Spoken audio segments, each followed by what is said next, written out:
L'Épître aux Romains est une lettre d'une importance capitale dans la Bible, écrite par Paul, un homme investi d'une mission essentielle par Dieu. Cette lettre révèle des vérités fondamentales sur Dieu, sur nous-mêmes et sur la manière dont nous pouvons vivre une relation avec lui. Explorons cette lettre remarquable et découvrons pourquoi elle conserve une telle importance aujourd'hui. Paul commence sa lettre en se présentant de manière convaincante, non seulement en donnant son nom, mais en partageant son identité et sa vocation. Cette lettre nous invite à un cheminement profond, abordant des questions qui nous concernent tous.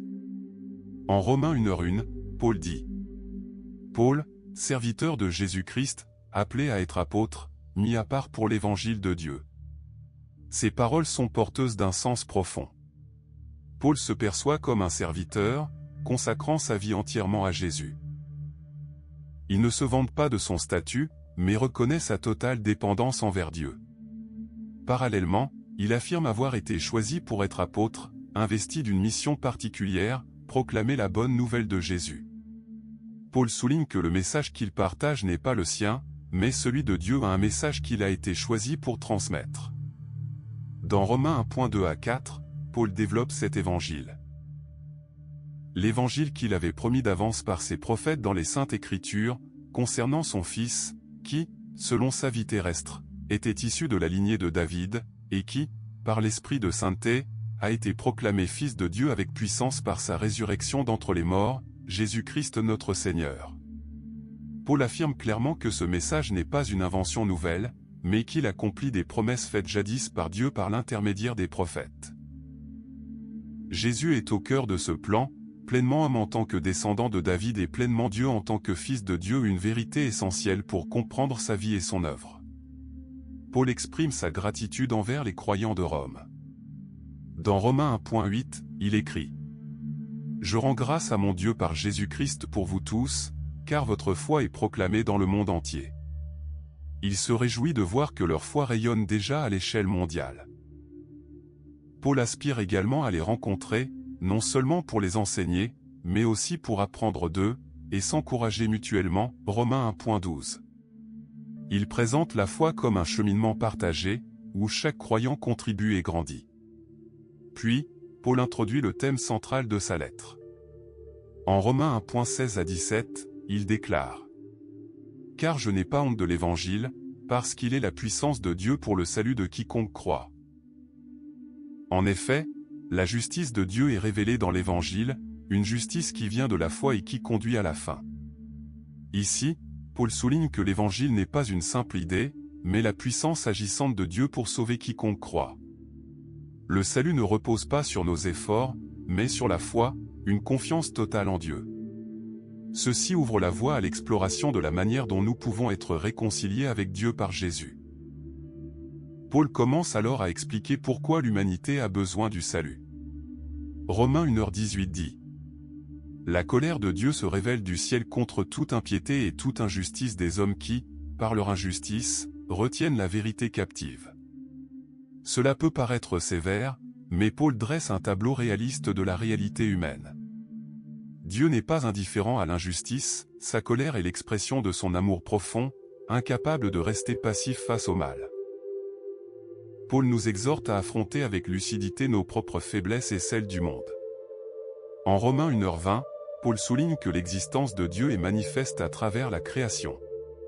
En effet, les perfections invisibles de Dieu, sa puissance éternelle et sa divinité, se voient comme à l'œil nu, depuis la création du monde, quand on les considère dans ses ouvrages. Ainsi, aucun homme n'est excusable. L'univers lui-même témoigne d'un créateur.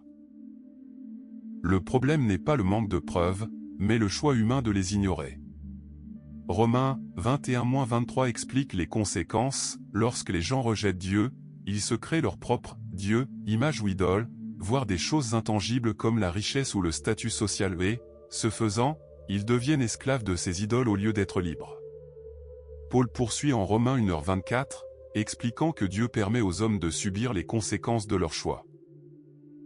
Il cite des comportements comme l'injustice, la cupidité, l'envie et la tromperie, illustrant les conséquences destructrices d'une vie loin de Dieu.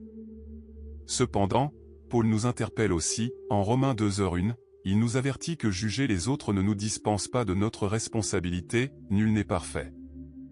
Romains 2, 6-8 souligne que Dieu juge chacun impartialement, récompensant ceux qui recherchent le bien et punissant ceux qui persistent dans le mal. Dieu voit le cœur et évalue nos choix, et non les apparences. Paul s'adresse spécifiquement aux Juifs en Romains 2, 17-29, faisant remarquer que les privilèges impliquent des responsabilités. La véritable justice vient du cœur, et non d'une simple observance extérieure. Paul le souligne à nouveau en Romains 3.9-10, insistant sur le fait que tous juifs et non-juifs sont pécheurs et ont besoin de la grâce de Dieu. La loi nous montre ce qui est juste, mais elle ne peut sauver. Elle nous fait prendre conscience de nos faiblesses, Romains 3.19-20. Paul présente alors la solution, la foi en Jésus-Christ. Dans Romains 3.21-22, il est expliqué que la justice de Dieu se révèle indépendamment de la loi et s'obtient par la foi. Au verset 23 et 24, il écrit « Car tous ont péché et sont privés de la gloire de Dieu, et tous sont gratuitement justifiés par sa grâce, par le moyen de la rédemption qui est en Jésus-Christ. » Paul illustre la justification par l'exemple d'Abraham, montrant que la foi, et non les œuvres, a toujours été la clé de la justice, Romains 4. La foi en Jésus, mort et ressuscité, nous apporte la paix avec Dieu et nous donne accès à sa grâce, Romains 5.1-2. Il compare Adam et Jésus, soulignant que si le péché est entré dans le monde par Adam, la grâce et la vie viennent par Jésus, le second Adam, Romains 5.12-19. Cependant, Paul avertit que la grâce ne permet pas le péché. La foi en Jésus nous transforme fondamentalement, Romains 6.1-23. Le baptême symbolise ce changement, notre ancienne vie meurt et nous renaissons en Christ. Paul aborde avec franchise la lutte contre le péché dans Romains 7.15-24, exprimant sa frustration tout en soulignant la délivrance par le Christ, Romains 7.25. Le chapitre 8 célèbre la puissance du Saint-Esprit, l'assurance de l'amour de Dieu et notre identité d'enfant de Dieu, Romains 8.1-39. Rien ne peut nous séparer de l'amour de Dieu. Se tournant vers Israël, Paul s'interroge sur la foi, la grâce et la souveraineté de Dieu, Romains septembre 2011. Il met en lumière les choix fidèles de Dieu et assure qu'Israël participera finalement au salut. Il utilise la métaphore de l'olivier pour expliquer la relation entre juifs et non-juifs dans le plan de Dieu, Romains 11. Dans les chapitres 12 à 15 de l'Épître aux Romains, Paul aborde la vie chrétienne concrète. S'offrir en sacrifice vivant, utiliser ses dons spirituels pour l'unité, vivre sincèrement dans l'amour et pratiquer l'humilité, la patience et la générosité. Il souligne que l'amour accomplit la loi de Dieu, Romains 13 à 14, et encourage l'harmonie au sein de l'Église, par-delà les différences de maturité et de culture, Romains 14 à 15. Paul conclut par des notes personnelles sur son ministère et ses projets de voyage, Romains 15. Des demandes de prière et des salutations chaleureuses aux personnes à Rome, Romains 16. Il met en garde contre les influences qui divisent et célèbre le réseau de croyants fidèles qui soutiennent l'Évangile. Enfin, il termine par une doxologie, louant Dieu pour sa sagesse et son plan éternel, Romains 16.25-27. Dans l'Épître aux Romains, Paul nous enseigne l'Évangile, notre besoin de salut, la justification par la foi, notre vie nouvelle en Christ, le plan de Dieu pour Israël et les païens, et comment vivre une vie transformée par l'amour. Son message demeure profondément actuel, nous invitant non seulement à comprendre ces vérités, mais aussi à les incarner dans nos vies. Que ferez-vous de ce que vous avez appris? Laisserez-vous l'Évangile de Jésus-Christ transformer votre vie? L'Épître aux Romains nous montre que ces vérités peuvent nous transformer nos relations et le monde qui nous entoure.